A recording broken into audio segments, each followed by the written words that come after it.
Welcome to another episode of Jamming with Jason. Hey, today I am excited because I have my friend, Dr. Jeannie Arunimā, with me from Golden Life Healing.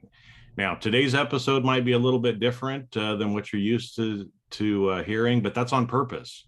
And the reason is, one of the songs that comes into my head a lot of times is "What the World Needs Now is love, sweet love," right? It's the only thing that there's just too little of. Well, we're going to talk about probably love a little bit, but about healing as well, because, if you're like most people, your life might seem a little bit out of balance. You might feel like you need to heal, and it's not healing of your body necessarily. It might be, but the world, especially with what's going on right now, we need some healing. And so we're going to be talking more about healing, and I want to bring some of that information to you. So with that, we're going to roll that episode and bring on Jeannie. Hello, Jeannie, my friend. I am so excited to have you here. That's so great to be here, Jason. Hello, good morning, Good morning, good afternoon, and good good middle of the evening. night, whenever people are going to be listening to this, right? I mean, that's the beautiful thing about this sort of a medium is people can access it whenever they need to, right?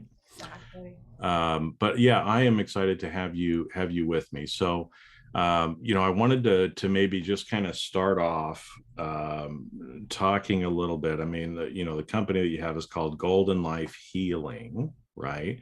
And Yes. so maybe just let's just tee this up a little bit for people about kind of what you do and how you help people. And then I want to dig in because there's several questions that I want to ask you, because I want to help bring awareness to people about some of the healing options that are out there that a lot of people don't know about. In fact, I was just talking to a friend and she's going through a rough patch. And I asked her about a couple of different practices that she could do. And she's like, I've never heard of that. So we got to get the word out there, sister. So Exactly. take it Exactly. away. Jason, I'm so glad you had me on today. Thank you so much. And hello to everybody out there. And this is such an important message that healing can come from within. So, a little bit about me is I'm just a regular, ordinary person, a mom. I went to college, I got a degree, I did all that. And then I became interested and actually was called into a healing practice. I had actually an inner experience. It was almost a mystical experience to go and study with a Japanese master healer in Santa Fe, New Mexico. And it had not been in my plan at all. So I was very reluctant, but the chips fell where they did. The doors opened. I found myself in an acupuncture school of ancient Japanese acupuncture and oriental medicine. It was phenomenal. And not only was it the medicine, it was also ancient sacred sounds of the Kodotama principle. So there is so much richness of ancient wisdom within that path. So I found myself as a doctor of oriental medicine. And after I'd launched my practice a few years in, an extraordinary meditation teacher came to Santa Fe. And the message that I heard as a Christian Catholic upbringing, the message that I heard brought tears to my eyes. I cried the whole way through her talk, and I felt like she was just riveted, her eyes on me. The message was God exists within you, love is in you, love yourself, honor yourself, respect yourself. And Jason, that started a 40-year path of learning to go within through. I learned the ancient yogic practices of centering and going in and meditation. And I realized that there were centering prayer techniques in the Christian world. And I started like putting all of this together in my life. So between the healing and the meditation, I became a mommy, which was my total love and joy and passion, right? And so I followed my children into education. So this is a complicated story because not only did I have 21 years as a doctor of oriental medical practice, right? I then went into education because I wanted to support my kids. It was too hard for me to use all the energy to work on healing and be the mama. So my Yeah. teacher said, yes, take care of your kids. Guess what? I found a passion for literacy. I became a literacy trainer, a dyslexia therapist, and I spent another 21 years training first children in the classroom. Then I went into special education, and finally, at the top of that career, I became a trainer. So I trained adults to teach children and teach children literacy. So I have this vast, eclectic background of 42 years of care and love and healing and meditation all throughout this track. So that's my background and kind of where I came from. So Well, and I think it's interesting because I consider myself an eclectic guy myself. I love that you use that word. That's one of my favorite words, actually. Um, and how, again, so much of the time we think our life is just going to go a certain way, right? We graduate high school, we go to college, we get a degree, we get a job, and we think we're just going to do that for the whole rest of our life. But there's different phases in our life. There's different things that come along, like you said, when you felt that calling to be able to work with that Japanese master. It was like, I don't know, it doesn't, maybe it didn't make sense. And tell me, did it make sense for where you were at in your life to do that? not at all. But it healed my life. I was very, very sick in my late teens and 20. I had serious trauma. My mother had died. I got on onset of a Graves' disease, thyroid and female, and all kinds of body pain, ache. I was in trouble. And so this was like a call from the universe. At that point, I called it God, like to come to be healed. Not only did I learn to heal myself, I came away with tools to help other people, and I was not expecting that at all. I never intended it.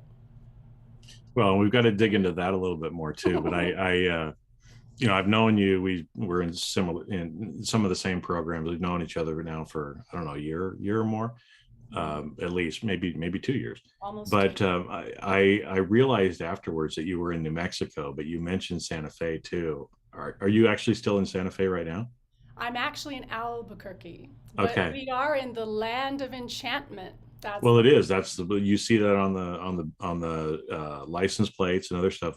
Because I was thinking my wife and I were actually there late October, early November last year. We were in Santa Fe, and so I'm like, damn, I should have, I should have looked up Jeannie or stopped by I would have Albuquerque loved on the to way see to you or from. guys. So we'll end up making it back to New Mexico Well, and again. So just for your listeners, the first weekend in October every year is like magic here in Albuquerque because we have the International Hot Air Balloon Fiesta. yep.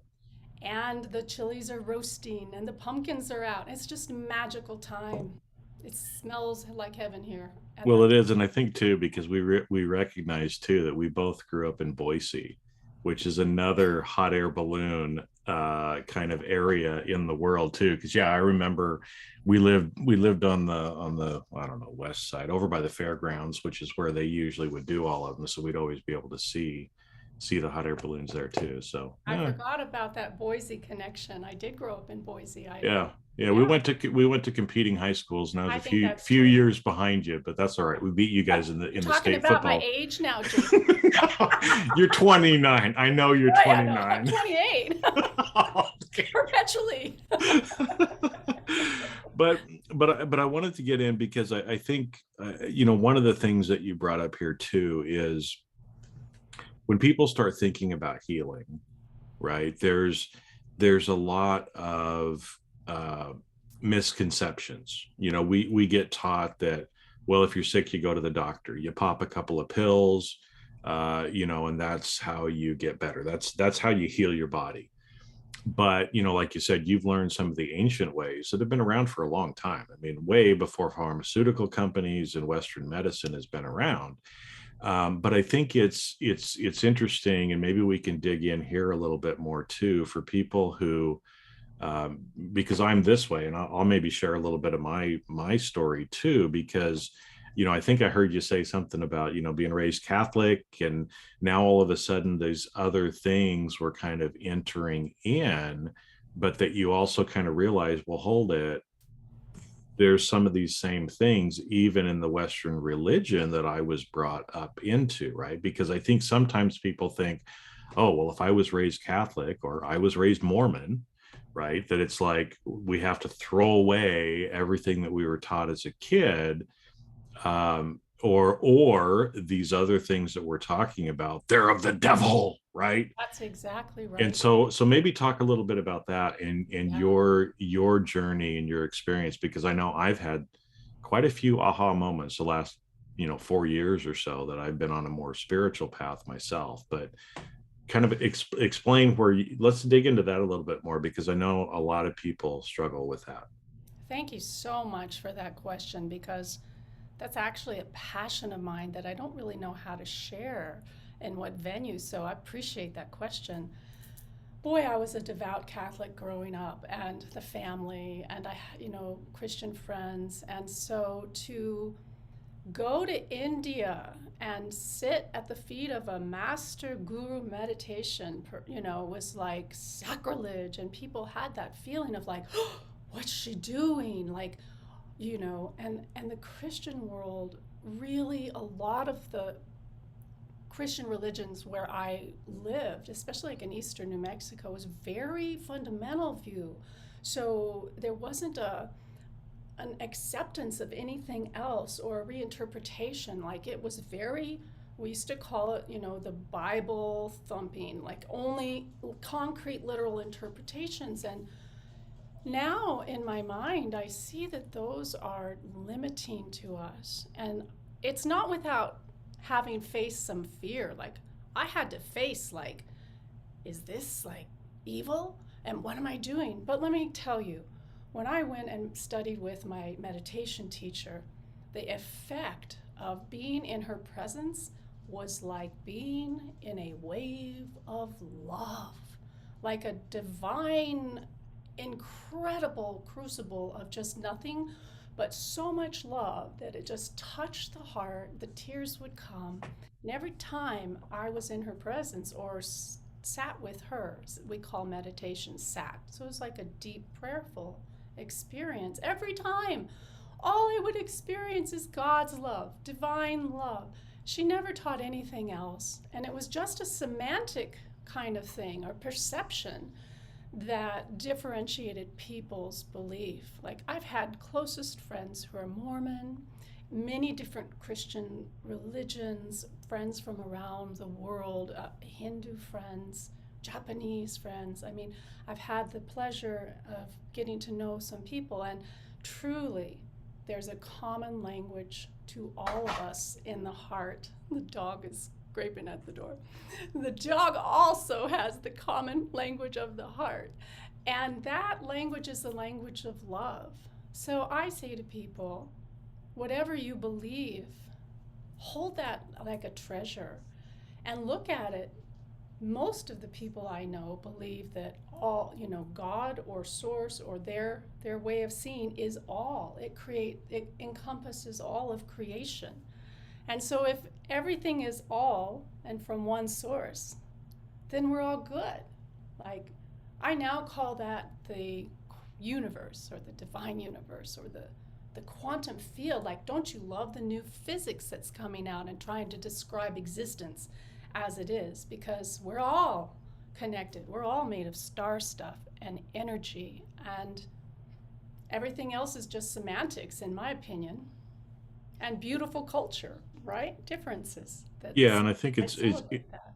it's interesting because, like you said, regardless of maybe if you're a Taoist or Buddhist or Mormon or Catholic or evangelical Christian, right? There's a lot of common things that kind of roll through, right? And That's I right. know, a lot of the especially Western religion, not as much in the Eastern religions, but there's a lot of dogma in Western religions. There's a right way, there's a wrong way. Like you said, Bible Sure. thumping, it's got to stay within this little this little thing, or it's evil, it's, Well, it's idolatry, right? That's another word that a lot of times Christians throw out there to kind of discount anything other than their dogma. And I know for me, I always struggled. I tried to be a devout Mormon, growing up. I was a good boy. I was a leader in the church. I mean, I tried to do everything that I was supposed to do, but I always knew there were always questions because everything didn't fit inside that little box for me. And there came a point in time where it was like, I just can't do this anymore. And I threw everything out, right? I went from being, a Mormon to being an atheist, because it's like, well, if everything doesn't fit right, then nothing can be right. And then I kind of softened and I went more agnostic, and now for the last many years have been much more spiritual and realizing that there's truth everywhere, and a lot of the things that I was taught are still universal truths. They're still universal love. But even something like prayer, you said meditation, and you kind of use the word prayer along with it, that for so long I was throwing it out like, no, we can't pray, right? Because you pray to a bearded white man in the sky, right? Right, I mean, that's what prayer is. Well, I'm not going to do that. But to now having a much different view of what prayer is or can be, in that way that we are all connected together to divine source, to universe, to whatever you want to, and how it relates more to intention than it does to some dogmatic sort of thing. I'm so glad you shared all that because that's my experience as well. That the container that was handed down in the religions, the dogma, it's there for a reason. It teaches, it protects, it keeps the tribe together, lots of reasons. But the heart of it and the core practice of understanding I'll call it a divinity. And we don't have to use it in a God sense, but a spirit, a larger thing than our human body selves. The fact that that's there, it's terrifying to go beyond the container and step outside of the box. I've seen that with people, with myself, and so it takes a lot of courage. And so the other point you mentioned was to go out of the box and go away forever. No, when you come back around and you see it in a higher view, I might call it a higher view or more expanded view, and you come to treasure and love your upbringing and the parts of it that really do resonate. And I, with you, agree that they go through these common threads, go all throughout our humanity, because I really feel we are one global humanity. And kind of the champion of that I like to point out is like His Holiness the Dalai Lama really had a beautiful global message. No dogma, no separatist beliefs. And the same way both teachers, it's a one human heart, and that we can grow together, including the dog hearts who keep scratching at the door. Well, that's okay. They'll be able to They come want in to be when we on the get podcast. when we get finished. Well, they can feel the energy. That's why they want to come in. They come I into the mean, healing room every time I work with someone. They want to be here. So yeah, because they know, dogs know. But they do. it's interesting too, because I think, again, as you shared, and for me, even now as I go through, I mean, I don't share stuff that I do publicly, but a lot of people, if they knew some of the things that I would do, they'd be like, oh, you're a devil worshiper, you're an idolater, you're a whatever, right? But when you do certain things, or you incorporate certain practices into your life, and you feel that universal love, right? So the analytical part of my brain is going, oh, Jason, you're not supposed to do that. But yet I'm feeling that universal love. And it's like, well, how can this not be the thing I'm supposed to be doing, right? Even though I was taught something different, this is what I am supposed to be doing, because I can feel it at my soul level that it's what I'm supposed to do, right? Even if it doesn't align with maybe what I was taught as a child, it still feels like the right thing that I'm supposed to be doing. That's such a good point. And when you said idolater, the worshiping of idols, I know here in New Mexico, you see statues of Mother Mary and all the saints all over the place, right? St. Francis. And you see the same kind of thing in the Hindu religion. Like there's all kinds of pantheon of representations of the divine. But, I look at nature being like that. Nature is a symbol of the divine. And I think it takes an expansive mindset to embrace this. And one needs to step through the fear to embrace the totality of who one is. And I think we're in that time in our human evolution and on this planet. We've come to a crux time facing sustainability and all the stress in the world. Like it's up to each of us to wake up to our biggest capacity inside, share our deepest love and with ourselves as well as our loved ones and the world. Wouldn't you agree? I do, and that's why one of the reasons why I wanted to talk today, right? Because we need to get this message out there to people, and I think, especially the last. There are different. If you're a student of history like I am, there are, different times in history where there have been spiritual awakenings that have happened, and when those spiritual awakenings usually happen, the consciousness of those civilizations change, new inventions come out, standards of living increase, and we're going through one of those now. And the last 2 years especially have been pushing us more in that way, because a lot more people have been hurting, a lot more people need healing as well, and they're looking for some way to do it, because they know that what got us here isn't going to get us to the next point, right? And so maybe we can talk a little bit about healing, because I know you're a healer, and again, that word to some people has a stigma associated with it, but maybe let's go back and talk a little bit about your own personal healing, right? To be able to help people understand some of these other modalities of healing, that you've embraced, that you've taught, that you help people with, because I think a lot of these people don't know about. And again, you don't have to be graphic, share what you feel like you can share, or that would make sense, but kind of explain to people your journey, because I'm sure that some of the people that are listening are going to very much identify with you, and they're like, damn, I feel just like her, right? So how did you get from that point, of needing the healing to actually being healed, and what were some of the ways that you were able to do that? Beautiful question. This has been a journey, 43 years so far. Of course, I'm only 28. I know, it's amazing how you put all that in 28 years. Time warp.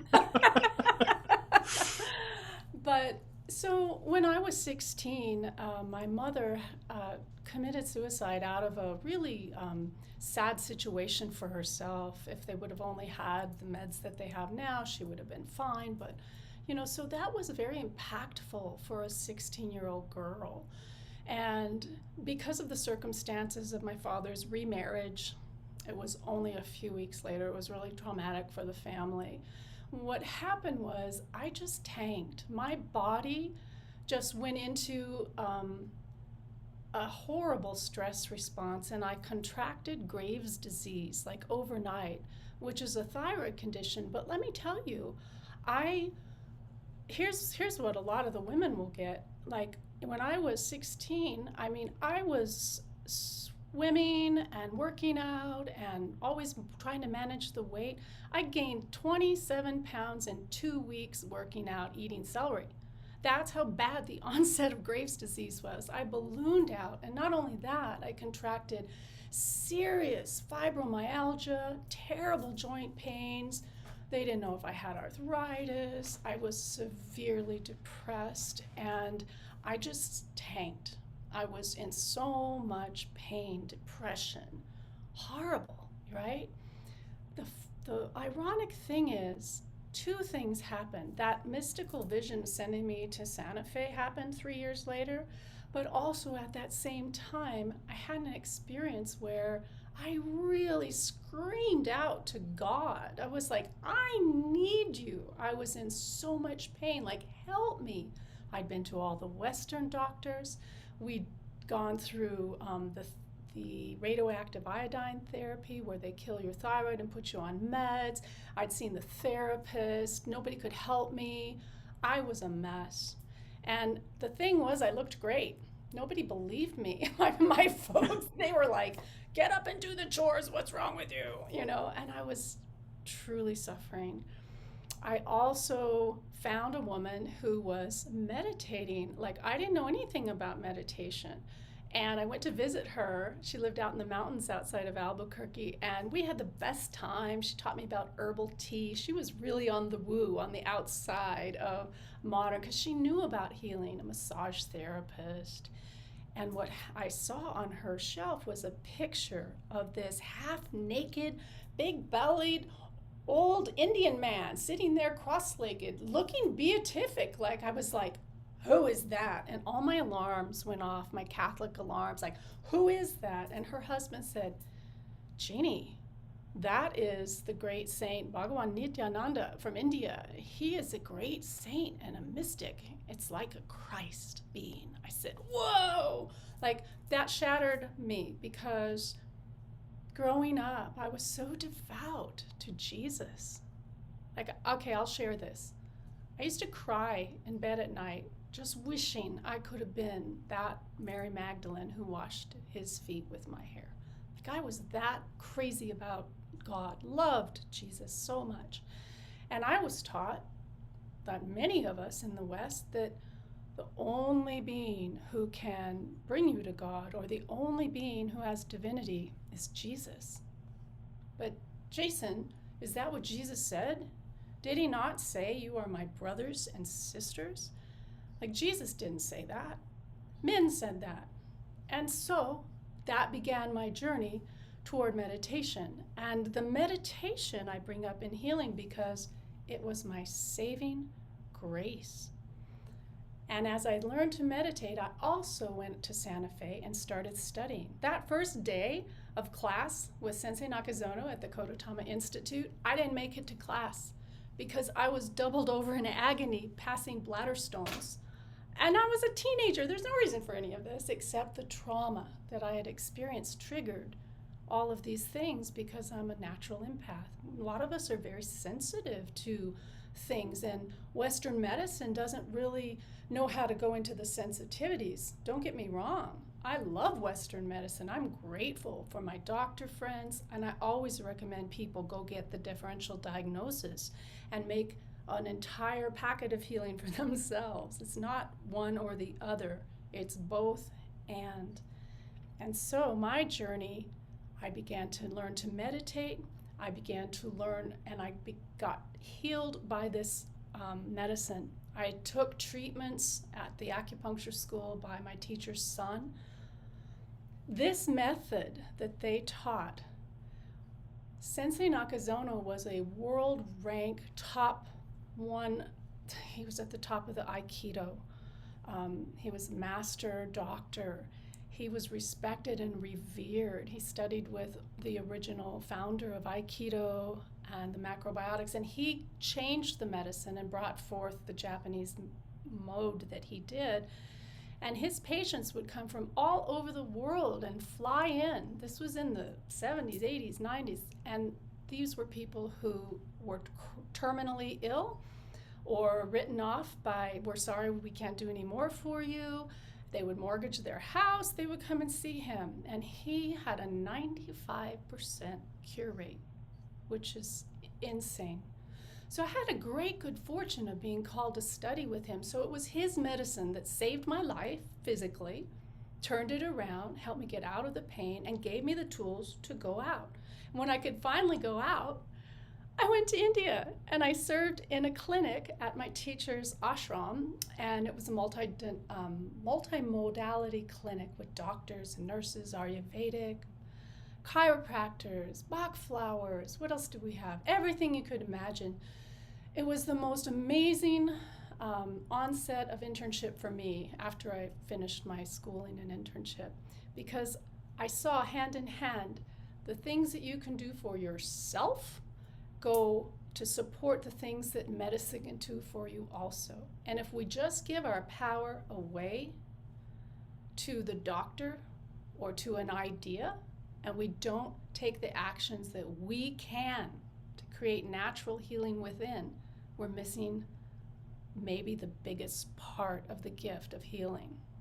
We have to learn to go inside and access these gifts. Well, I think it's interesting. I mean, you came to this realization earlier on.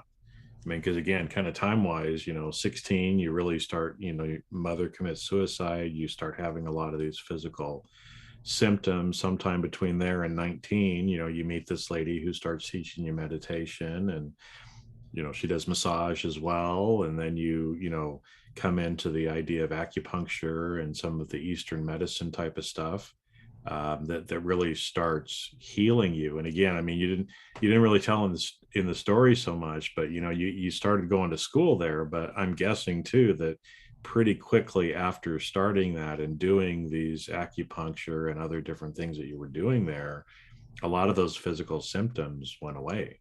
Oh, thank you. And in fact, I started seeing one of the students even before I saw the teacher's son. And it was only that took away the burning pain in my abdomen and the searing pain of the nerves in my back, up and down. Acupuncture, Japanese acupuncture. It was a freaking miracle for me. Then I had to learn how to eat right and, give up sugar. That was hard, but that was really hard on my body type, right? So I had to learn over the years how to nurture myself, how to eat. And I did all of that physical work, exercise, sleep, hydration, and how to eat for your body. That was the first layer, the physical layer. Because how can you really focus when you're in so much pain or so sick that you're so tired? It's hard to bring in those other practices. Well, and I think that's interesting too, because what you bring up, because, again, for everybody that's listening, I mean, we're trying to help share some of these different modalities and other things that are out there, because like you said, it's not just one thing, and it's usually different for each person, I think, as well too, right? I mean, you kind of said for your body type, sugar, not so good, right? For other people, sugar might not be as big of a deal, but obviously we want to be temperate, in everything that we do. You shouldn't be down in 10 Cokes a day, because that's going to do crazy stuff to your body. But I think it's interesting too that what you said is, it's not just some of these healing modalities, but also even to consider the things that we're putting into our bodies, right, that can end up being the cause of some of that inflammation or other things like that. And I know,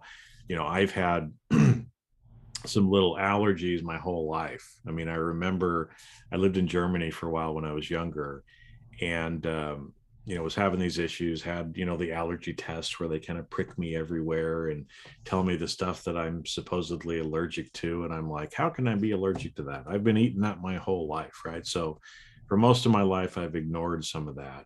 But I remember when I was in the doctor's office over there too, and I was young, I was 19, 20, somewhere in that range, but I remember seeing a picture of the foot, the human foot, and I just stared at that picture, and what it was like a drawing of a foot, but it showed all of the different little points on the feet from a podiatrist, and I think sometimes too from you're going to know what I'm talking about, right? The acupuncture standpoint, even of all of the different points on our feet that are tied to other parts of our body. Like there'd be a little colored area and it'll say spleen, and another one that would say liver, and some of these different things. And I'm sure too, having studied and doing acupuncture, which I've had done to me a few times, it's freaking amazing. But how connected our body is all around too, and sometimes how work in a particular area can completely change a completely different part of our body because of the connection. It's really true. And I was fascinated by these kinds of discoveries as I learned about Oriental medicine, because the nervous system of the body is one big connection from the brain, right? And so everything really is connected. Reminds to that song, the hip bones connected to To the the left. right, or whatever. Right? Because everything is connected, including connected to our brain, which is innervated by our mind. Like we're going to talk about the connection between consciousness or mind, however you want to call it, awareness, and the human body. It's like and we receive all of this through our nervous system. And our body is comprised of roots of energy, channels, meridians that follow the nervous system. It's just one more layer. So it's the manifestation of the body coming out. And so the fact that something on your foot is able to come up and help your liver feel better is bizarre and miraculous. And from a Western viewpoint, that's ridiculous. But when you see it in practice, as the ancient Oriental medical doctors did for thousands of years, like they mapped these points and these connections out, and it works in practice. I mean, you can't refute it. But it's not a science, it's an art. So there again, you have liver problems, you go get your CAT scan, you talk to your doctor, you watch your fatty foods, you do all the things that we know scientifically, but at the same time, you support your liver through healing modalities, which could be as simple as the modalities you control. You talked about prayer, the meditation, there's energy work. I love the crystals and magic stones work, like the woo-woo of Mother Earth. These things have energies and they resonate. And there's the chiropractors and the physical therapy and the shamans and all the magical ways. So we have so many modalities available to us. What's it costing us to have a closed mind when we're suffering? Wouldn't we try anything that seems safe? Well, and I'm glad that you brought that up too, because I think too, like you said, Western medicine just discounts and poo-poos any of the ancient ways. Some of it's some, but Yeah, as an establishment, let's say, right? Yeah. Because ultimately it's, well, I can't prove it in my scientific method. Okay, I can understand that argument, but a lot of the bigger one is it's economic preservation when you really get down to it, which is unfortunate, because they tend to want to band-aid fix it and continue to support people by giving them pharmaceuticals, because that's how they make trillions of dollars, at the end of the day. But it's interesting too, because as you said, it's really an art, because we are all different, right? And so that's why I like just exposing or bringing awareness to people of some of these different modalities, because what works for me might not work for Jeannie, or might not work for you, right, as you're listening. But some combination probably of some of these different things probably will help, right? I mean, I've used chiropractic, and at a part of my life it was very helpful. I don't do that much anymore now, because I have other ways that I am taking care of anything like that I may feel from an out of spine alignment, right? I've done acupuncture before. I've done massage therapy before, right? I've done meditation. I've done self-hypnosis, which we got to get to and talk a little bit about too, or self-meditation, as well as some of these different things. But it's always, especially I remember this this one practitioner that I would go to. It was a combination of chiropractic, acupuncture, and massage. And so what this doctor had is, you'd go in and you'd kind of get all three done at the same time, which was amazing, right? And what always surprised me too was especially one of his masseuses. I think that's the right way. Massage therapist. Massage therapists. Okay, was very good. In fact, I believe she was Japanese. Mm. But she could, for most of the massage therapists, it'd be like, where are you hurting? What do we need to work on? And I'd have to kind of tell it. Not this lady. She'd come in, she'd turn me over, she'd kind of poke around a little bit and be like, oh, and then she'd go to work, right? Exactly. And she knew. And what's always surprised me too about muscle pain is a lot of times, it's like, oh, it hurts right here. Well, it's not that's causing it. And all of a sudden she'd go down to some other part and do blah, blah, blah, blah, blah, and boom, all of a sudden it was like, how did working down there on the bottom of my back take care of the right shoulder blade area? I don't know, but it It's works. magic. It's It is. magic. It's wonderful. Jason, can I take back to the point about, you know, Western medicine versus alternative medicine or going in within all these modalities? It's not a matter, I just want to emphasize this point. It's not really a matter of one or the other. So it's not my intention being here to say that don't go to Western medicine. Absolutely not. It's a gold mine. But it is the scientific outside knowledge that we look outside in and we have proof, and these are the way the physical world works. But the other modalities, once you get past the physical manipulation type of things like massage and chiropractic, and you start getting into acupuncture and energy work, energy medicines, crystal, these things, these what people affectionately I'll call woo-woo. Now you're dealing with inner energetics and the energy of connection, like life force, life energy. So it's not a matter of one or the other. It's truly a matter of having the right balance for you, listening to your own highest wisdom.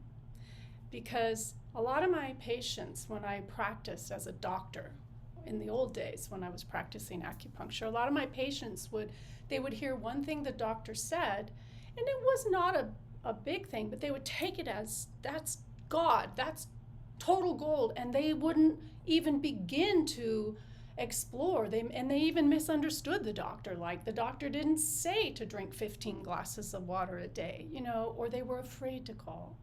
So it's a lot of those people that I would encourage to trust yourself. Listen inside. You will be guided to where you need to go. It might be a whisper, an inkling, or a little interest. Like you have oh, that massage sounds so good, but I shouldn't do that. It's not, my friends don't do that. No. Check in with yourself and let yourself experience that. Find a place that's safe, because that's really important, to take care of yourself in that way, to trust your own inner intuition. And one more point, if I may. There's a lot of alternative healers out there that make the claim they can do it all. Like, I really question someone who thinks they can do it all. So be careful, be discriminating, because it takes a team. It's a village, right? We're all here together. And that's, I guess I made that clear. Well, like you said, it's not a matter of this or that. In fact, most of life is not a this or that, either or option. It's a yes and, sort of a thing as well, right? But, kind of to your point, just think about what feels like something you need to try, right? I mean, and I've been that same way too, where it's like, especially for most of these things, it doesn't really hurt to try. And the only way you're going to know if it actually would work for you is to give it a try. You can try it once or twice. If you don't like it, don't do it again. Pick something else. But I think that's the important thing for people to realize, that there are options that are out there. Yes. And in fact, a lot of these other options have much higher, usually, healing rates than others. Put them in synergy and connection with what you're doing with your meds and your doctor and your exercise and all the things you do. What if you had something so simple that you could just listen to an audio and suddenly relieve your stress and feel so great, and then that tension in the back was gone? Like, what if you could go to massage or acupuncture or the physical therapist and not be in the pain you're in and not be so tired? Wouldn't that be worth a try? I agree with you. Well, and hopefully people don't get to the point to where, which sometimes you see is like you were at 16, crying out to God in so much pain. Sometimes now that hit you quicker and you and I kind of realize and understand why it happened the way it did. Mm-hmm. It's usually not that way for most people unless they experience a big trauma like experience like you did. Mm-hmm. But we are, everything is connected. The food that we eat, the things that we drink, the areas where we're at, the things that are around us, and it's our mind too, because that's where, again, I wanted to kind of go with this is, we already talked a little bit about, look, there's places on your feet or places in different parts of your body that are connected to somewhere else, right? And so if you massage this part of your foot, then all of a sudden, maybe your back pain goes away because it's connected. But the one that we haven't talked about that you just alluded to is the mind, right? Because the mind is actually, I think, probably the most powerful thing that we can use in healing. And there's some different modalities that use that I think at first people think, maybe have a religious nature, which in some religions they do, right? Sitting, meditation, some people kind of view that way. But there's, and I know that's where you kind of started your journey, right, with the meditation. But wanted to talk a little bit too about, because I know you do audio journeys, right? And so I know you usually refer to them as kind of meditations, but there's also a thing called self-hypnosis, which is very similar in kind of meshed in with what you do. So let's get in and talk about that, because I think that's one of the easiest, cheapest ways for people to try something without any risk. Exactly. Yeah. So I'm so glad that you're open to this because and you've experienced it for yourself. Well, I've been using self-hypnosis for about 4 years myself, regularly. Well, and So I can also, I can attest to how these yes, things work. they're very powerful. And it's kind of like in mindfulness meditation, which I taught in education, mindfulness, they'll take you through a body scan. And basically, it's a guided relaxation. So you close your eyes and you kind of talk through and notice the tensions and all in your body. And there's ways to do that. So that's very accepted in Western medicine, relaxation. And in fact, in the 60s, there was a doctor from Harvard Medical School named Benson, Dr. Benson, and he did a study. This is so interesting. They studied 40,000 human genes, and they wanted to determine the effect of relaxation. And I actually wrote his quote down. I wanted to read to you what they said because this is crucial to health and well-being. They call it the relaxation response. And they found that, quote, those who regularly use the relaxation response induce antioxidation and anti-inflammatory changes that counter the effects of chronic stress on the body. And I don't know if you had heard about it, but not so long ago, the American Medical Association came out and said that this was before the pandemic. 90% of all diseases have their onset in chronic stress. So we know that some stress is good, but you get into that stress every day, every day, every day. The schedule, the go, go, go, the environmental stressors, the not getting enough sleep, the media, the waves, the bad food, the need I go on? There's so many stressors on the human body.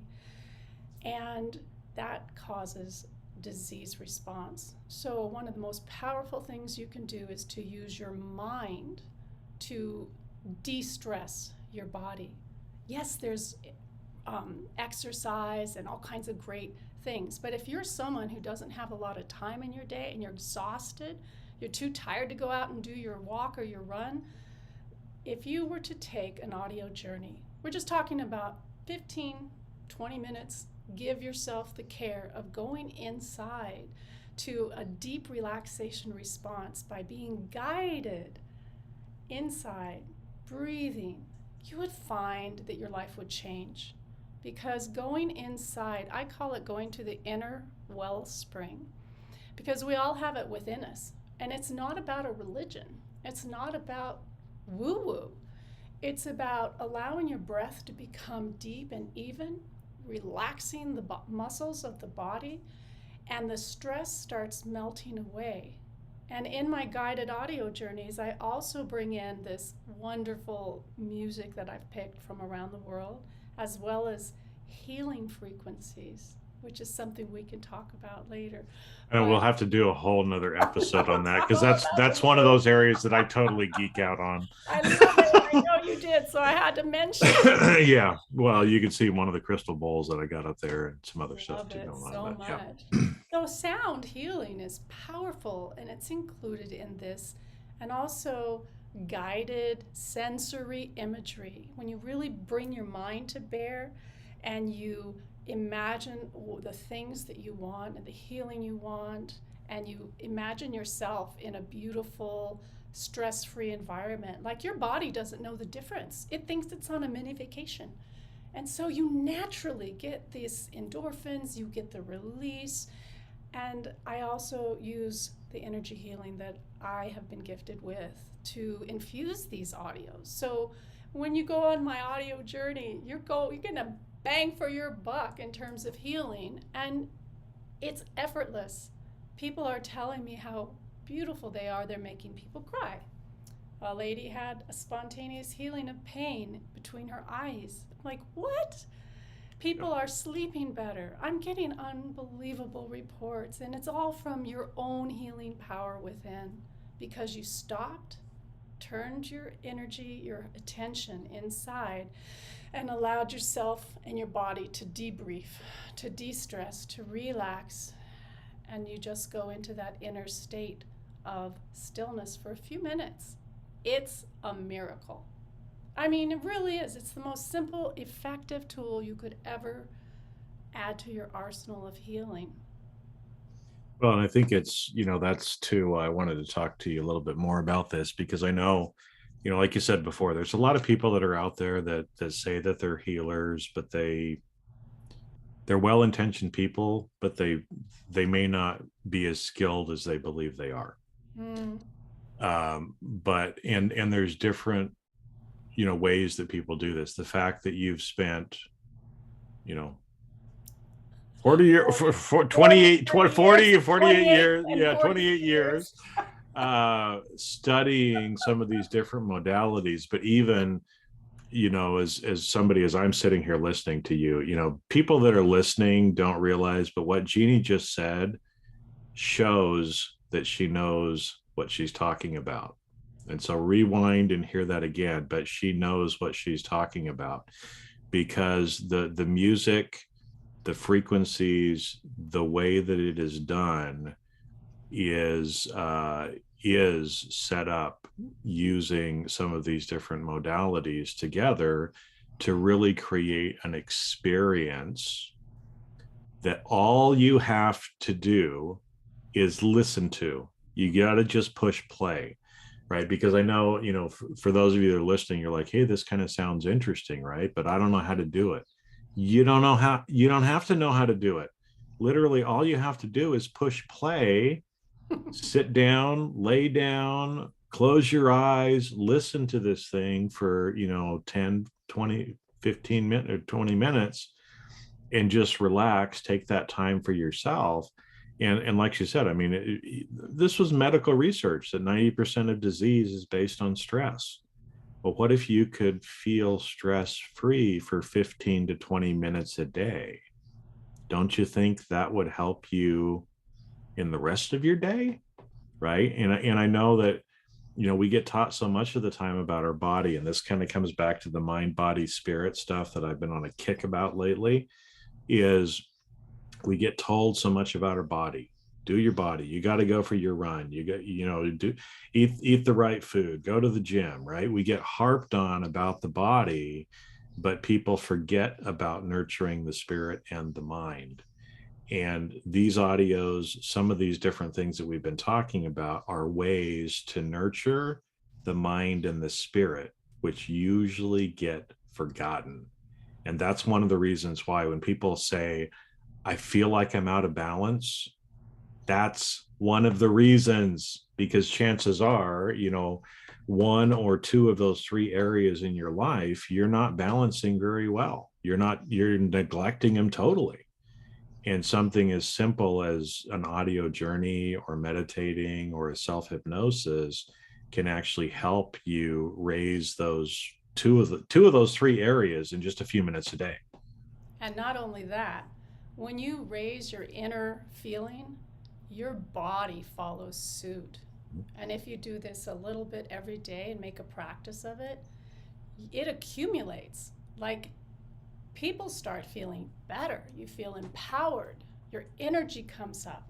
The depressions go away by and large. There's so many benefits to doing this. I have clients who shut their door at work, put their head on their desk, and turn on their little audio. They're all a little bit different length, but they're all about 10 to 20 minutes. Yep. And it's phenomenal. Or you can do it before you sleep, because if you're someone whose mind is racing, it's hard to just like put your head on the pillow and go to sleep. We're usually like debriefing in Netflix or something for a while, or a glass of wine, or who knows what. And if you put the audio on, any of these practices, as Jason said, this one just happens to be easy. You just start naturally going in, and you let go of the spinning of the mind, and you can sleep more deeply and get much more out of your sleep. So, I think before you asked me like why I made these, and I made them so they'd be effortless and easy for people who had never done meditation, or didn't have to go to the East or do a different religion or study Buddhism or go anywhere you're not comfortable. In your own home, your own office, you can put your earbuds in and listen. It's just relaxing. And I hope that it serves you. If you're thinking of trying it, go to the site. They're very inexpensive, and I would love to hear your feedback. Yeah, we'll make sure and put all of the links in the show notes too, to Golden Life Health goldenlifehealing.com. Yes, And goldenlifehealing.com. there's also an area for where you can look at some of those audio journeys. But too, as you were sitting there talking about it, I think a couple of the things that I hear people complaining about a lot, or feeling like they need something different in their life. Most people feel stressed. Most people feel anxious. Most people feel some sort of fear, right? And they're feeling that every single day. Yeah. Most people that I talk to have trouble sleeping, falling asleep, staying asleep, and so they're always tired as well, right? And so, I mean, these are two areas that probably everybody, who's listening, you're sitting there going, yeah, I feel stressed, I feel anxious, I have trouble sleeping. Well, these audios do make a difference. And in fact, I mean,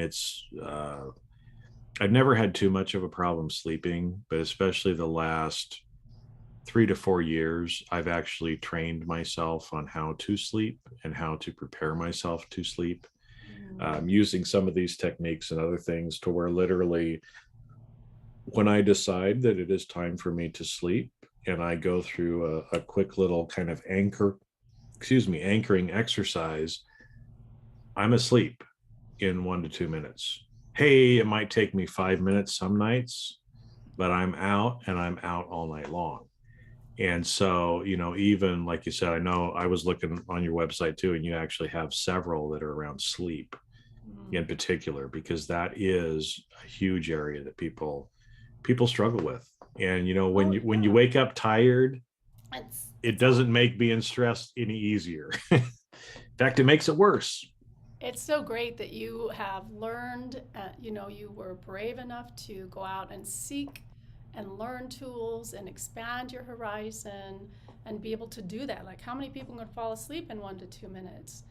You know, all the audios that I make have relaxation and can help you go to sleep, except maybe one prosperity audio that's really gets you trying to pumping you up. Yeah. Woohoo! Get you dancing. Dun, dun, dun, dun.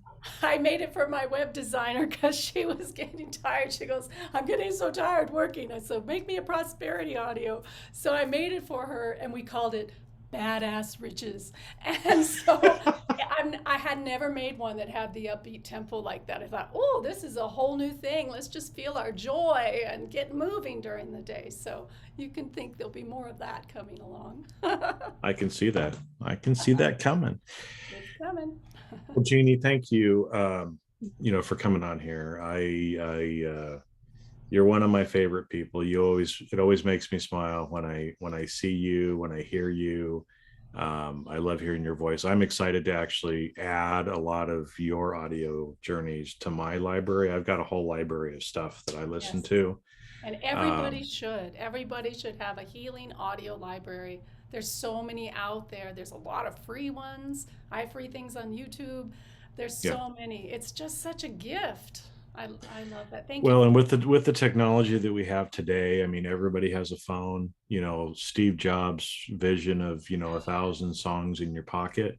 Well, we can have a lot more than 1,000 songs on your phone, but it's something that's easy, that's accessible, literally to anybody in the world, wherever you happen to be. All around the world. And These so audios are already in 17 countries around the world. So I know I'm you've so only excited. It's only been open 2 weeks. Yeah. We're thrilled. I just So- love being here with you. Thank you, Jason. And well, thank you to your you are welcome. listeners. Well, and is there anything, as we're wrapping up here too? I mean, anything else that we didn't touch on today? We'll have to do that. We'll have to do the sound stuff on a separate episode, because I want to geek out with you on that I too. totally want to do that too, all about the sound healing and my teacher's sound work. Yes, absolutely. That is great. I do have a message for the world, right? My message for the world is that you are connected to the greatest healing power of source within yourself. It is there for everybody.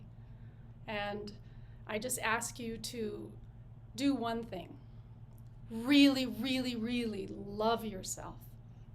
Care for yourself. Love yourself. And take the actions that are self-loving.